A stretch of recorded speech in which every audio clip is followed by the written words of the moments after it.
Good morning students. आज आप सभी लोगों को मैथ्स का फर्स्ट चैप्टर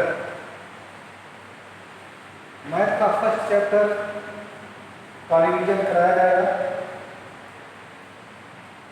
मैथ का फर्स्ट चैप्टर आता है परिमेय संख्या। परिमेय संख्या या परिमेय संख्या है रिलेशनल नंबर्स।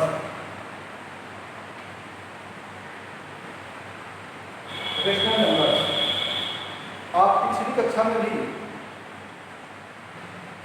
परिमेय संख्याओं के बारे में जानकारी प्राप्त की थी। यहाँ इसका रिवीजन कराया जा रहा है। रीजन क्या है कि आपका इस वीडियो बुक आई है, आपका यथ का फर्स्ट चैप्टर दिया है परिमेय संख्या। इसमें परिमेय संख्या को पढ़ाना पड़ेगा। संख्याओं के बारे में आपको पता होगा। प्राकृतिक संख्या होती है, प्राकृतिक संख्या होती है, गणना की ये सभी संख्याएं जो एक से शुरू होती हैं प्राकृतिक संख्याएं कहलाती है। जैसे 1, 2, 3, 4, 5 ये सब क्या है, एक से शुरू होने के बाद एक से शुरू हुई सभी संख्याएं जितनी भी संख्याएं होती हैं सब प्राकृतिक संख्याएं कहलाती हैं। दूसरा होता है पूर्ण संख्याएं। पूर्ण संख्याएं जब हम प्राकृतिक संख्याओं के साथ शून्य को भी सम्मिलित कर लेते हैं, इससे जो श्रेणी बनती है वो पूर्ण संख्याओं की होती है। पूर्ण संख्याएं कहते हैं 0, 1, 2, 3, 4 आदि जितनी भी संख्याएं होती हैं। प्राकृतिक संख्याओं को हम यंग से प्रदर्शित करते हैं, पूर्ण संख्याओं को हम W से प्रदर्शित करते हैं। इस प्रकार इनपुट देखने से आपको ये पता चल सकता है कि सभी प्राकृतिक संख्याएं पूर्ण संख्याएं होती हैं, परंतु सभी पूर्ण संख्याएं प्राकृतिक संख्याएं नहीं होती। उसके बाद आता है पूर्णांक, इंटीजर्स। पूर्णांक के बारे में आपको पता होगा। सभी धनात्मक संख्याएं, सभी ऋणात्मक संख्याएं और शून्य ये अर्थात कह सकते हैं प्राकृतिक संख्याओं, या आप इस तरह से भी आप पूर्णांक की परिभाषा दे सकते हो। सभी धनात्मक संख्याएं, सभी ऋणात्मक संख्याएं और शून्य से जो श्रेणी बनती है उसे हम पूर्णांक कहते हैं। अर्थात ये शून्य है, 1 है, 2 है, 3 है, 4 है, उसके बाद -1 है, -2 है, -3 है, -4। इस तरह से सभी पूर्णांक पूर्ण संख्याएं तथा सभी ऋणात्मक संख्याओं को हम सम्मिलित रूप से पूर्णांक कहते हैं। अब आपका जो चैप्टर है वो क्या है, परिमेय संख्या।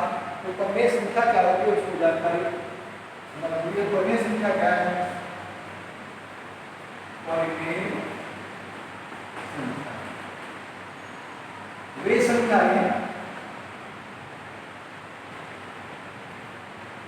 जिन्हें P/Q के रूप में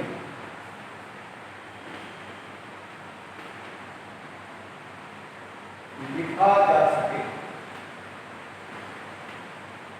P/Q के रूप में लिखा जा सके, परंतु Q नॉट इक्वल टू 0 अर्थात Q शून्य न हो।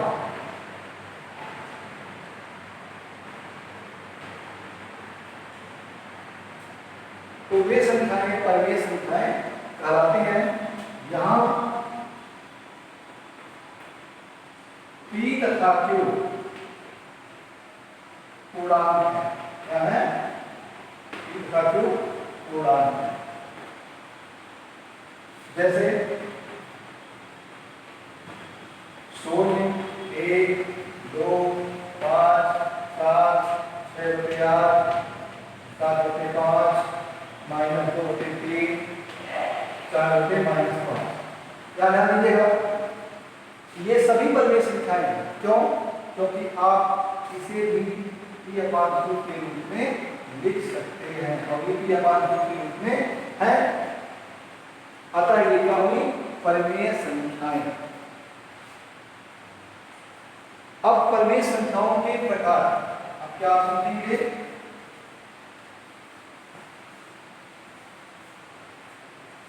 परिमेय संख्याओं के प्रकार, परिमेय संख्याओं के प्रकार। सबसे पहला होता है धनात्मक परिमेय संख्याएं। धनात्मक परिमेय संख्याएं। धनात्मक परिमेय संख्याओं में क्या होता है?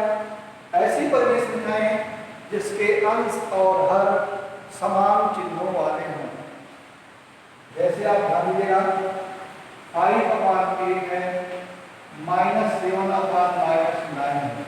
यहाँ आपने देखा इस दोनों परिमेय संख्याओं में चिन्ह समान है। इसका ये प्लस है, ये प्लस है, ये माइनस है, ये माइनस। जब किसी परिमेय संख्या के अंश और हर के चिन्ह समान होंगे तो उसे हम धनात्मक परिमेय संख्याएं कहेंगे। दूसरा है ऋणात्मक परिमेय संख्याएं। ऋणात्मक परिमेय संख्याएं। ऋणात्मक परिमेय संख्याएं से तात्पर्य ऐसी परिमेय संख्या जिसके अंश और हर समान चिन्हों वाले न, असमान चिन्हों वाले, उन्हें हम ऋणात्मक परिमेय संख्या कहते हैं। एग्जाम्पल के लिए जैसे 7/1 है, -9/6 है। आप यहाँ देखिए, इस परिमेय संख्या में एक पॉजिटिव है, दूसरा नेगेटिव है। यहाँ एक नेगेटिव है, दूसरा पॉजिटिव है। तो इस तरह की जो परिमेय संख्याएं होती हैं वो ऋणात्मक परिमेय संख्याएं होती हैं। अर्थात आप कह सकते हो जब अंश और हर के चिन्ह समान होंगे तो वह धनात्मक परिमेय संख्याएं होंगी, और जब अंश और हर के चिन्ह समान नहीं होंगे तो उन्हें हम ऋणात्मक परिमेय संख्याएं कहेंगे। परिमेय संख्याओं को हम क्यों से प्रदर्शित करते हैं? अब आता है परिमेय संख्याओं का मानक। परिमेय संख्या का मानक रूप, standard form of rational number. मानक रूप, मानक रूप परिमेय संख्या का मानक, standard form of rational number. Suppose करो एक रेशनल नंबर आपका 12/15 है, 12/15 एक परिमेय संख्या है। आप इसको सरल कर सकते हो, सरल कर सकते हो। सरल करने के लिए आपको पिछले कक्षाओं में भी आइडिया होगा या इन दोनों अंश और हर का एचसीएफ निकालते हैं और एचसीएफ से आप भाग दे देते हैं। जो संख्या प्राप्त होती है, जो परिमेय संख्या प्राप्त होती है, वही सरलतम या साधारण या मानक रूप कहलाता है। ठीक है? जैसे 12 और 15 का एचसीएफ होगा, एचसीएफ होगा क्या? 3। तो 12 और 15 के 3 से भाग दे दें। एचसीएफ मींस महत्तम समापक। महत्तम समापक से भाग देंगे तो देखिए 3 चौकी 12 और 3 25 15। इस तरह से 4/5 ऐसी संख्या, ऐसा परिमेय संख्या प्राप्त हुआ जो जिसका अंश और हर किसी एक संख्या से नहीं कर सकता, किसी एक संख्या से दोनों अंश और हर नहीं कर सकते। इसलिए यह इस परिमेय संख्या का मानक रूप होगा। अर्थात आप कह सकते हो किसी भिन्न का साधारण रूप या सरलतम रूप भी उस परिमेय संख्या का मानक रूप होता है। अब हम पढ़ाएंगे परिमेय संख्याओं की तुलना, दो परिमेय संख्याओं की समतुल्यता। दो परिमेय संख्याओं की समतुल्यता।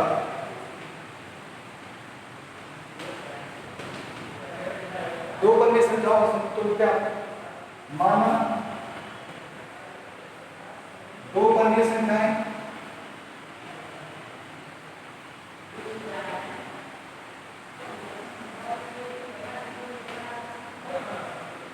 P अपान Q या A अपान B या C अपान D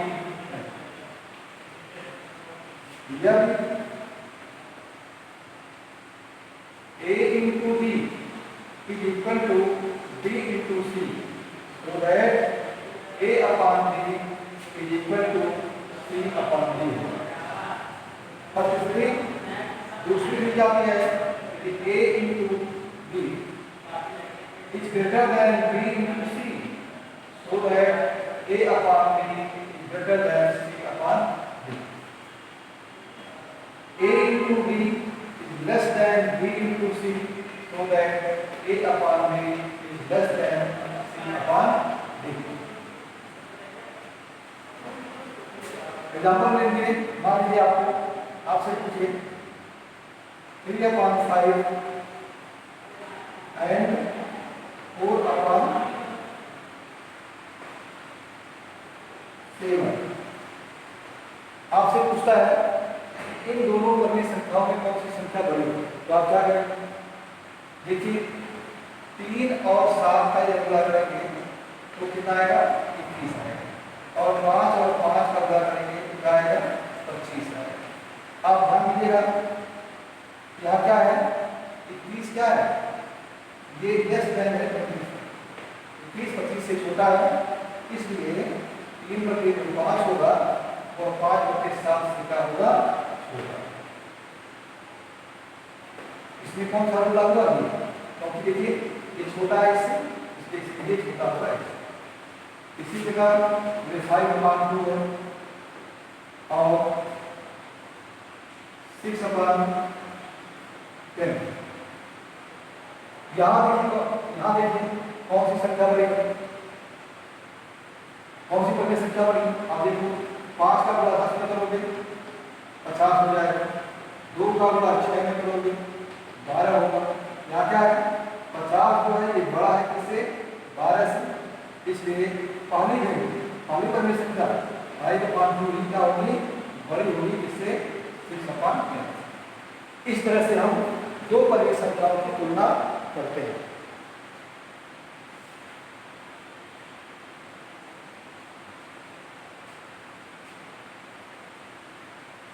उसके बाद आता है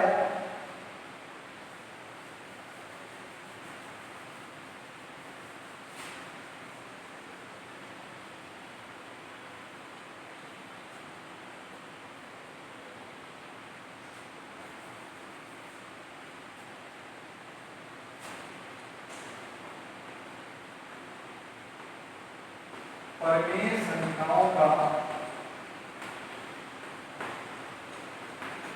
योग प्रगुण। सबसे पहला प्रगुण होता है समरक प्रगुण।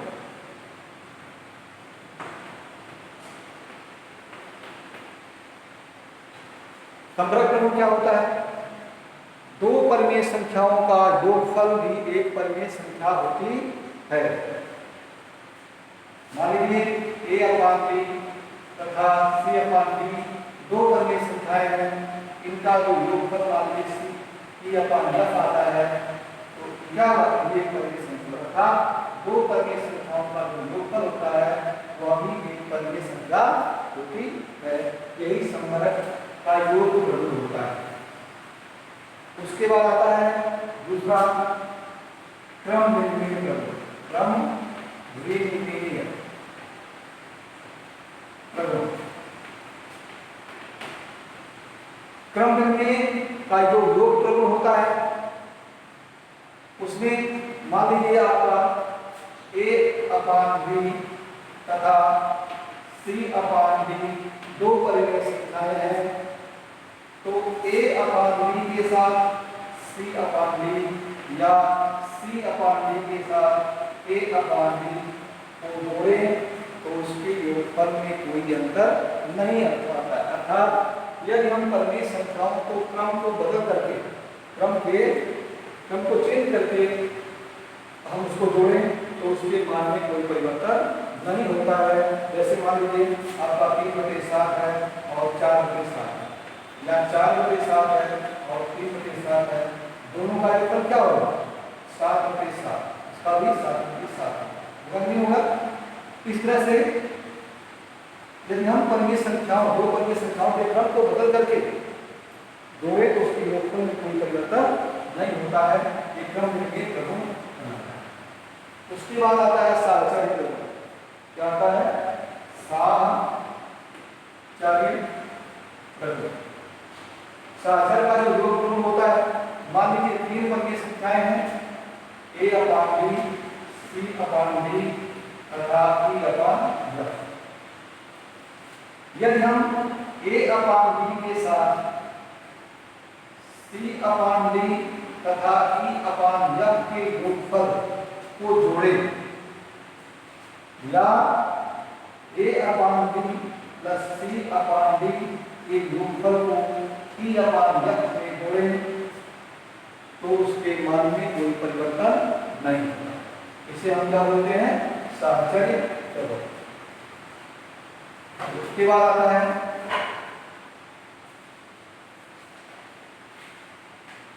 योग का तत्सम अवयव। तत्समक अवयव, योग का तत्समक अवयव, इसको हम शून्य प्रगुण में दिखाते हैं। शून्य प्रगुण का मतलब होता है किसी भी परिमेय संख्या को शून्य में जोड़ने पर, मान लीजिए आपका एक परिमेय संख्या a/b है, तो शून्य में यदि हम a/b को जोड़ें तो भी a/b आएगा, या a/b में शून्य को जोड़ें तो भी a/b आएगा। अर्थात शून्य में किसी संख्या को जोड़ने पर या किसी परिमेय संख्या में शून्य को जोड़ने पर वही इस परिमेय संख्या प्राप्त होती है। इसे हम योग का तत्समक अवयव या शून्य प्रगुण के नाम से जानते हैं। उसके बाद आपका एक लास्ट प्रगुण है योगात्मक प्रतिलोम। योगात्मक प्रतिलोम।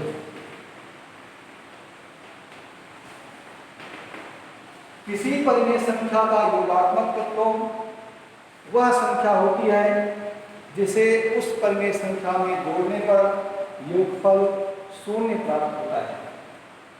जैसे मान लीजिए यदि हम a/b का योगात्मक प्रतिलोम पता करना चाहें तो a/b में यदि हम -a/b को जोड़ेंगे तभी शून्य प्राप्त होगा। इस तरह से a/b का जो योगात्मक प्रतिलोम होगा वो -a/b होगा। अर्थात परिमेय संख्या का जो अपोजिट होता है वही उसका योगात्मक प्रतिलोम कहलाता है। कल आपको एक्सरसाइज के क्वेश्चन दिए जाएंगे। आज आप सभी प्रगुणों को जो बताया गया है इसको ध्यान से समझने की कोशिश करिएगा वीडियो देख करके। फिर कल हम क्वेश्चन आपको प्रोवाइड कराएंगे और उसे आप सॉल्व करेंगे। Thank you.